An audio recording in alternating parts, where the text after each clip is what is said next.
Tatlong nasawi sa magkahiwalay na sunog ngayong umaga sa Cainta at sa Antipolo, Rizal. Nakatutok si Mav Gonzalez. Nasunog kanina ng mag-aalas 6 ng umaga ang dalawang palapag na bahay na ito sa Cainta, Rizal.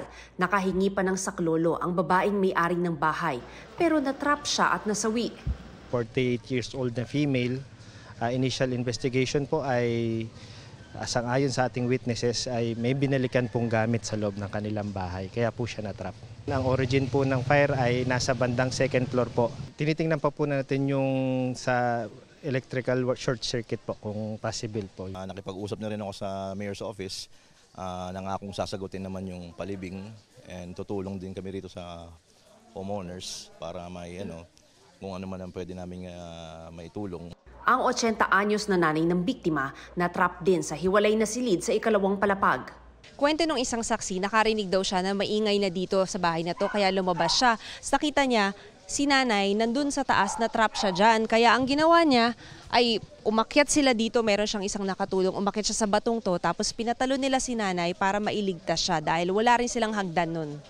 Yung matandang babae, yun yung binuhat namin na hinila namin pababa. Sinalo na lang namin pababa para ma-rescue siya. Pero yung babae, kausap namin, hindi na makalabas. Na-corner na siya rin sa apoy sa likod.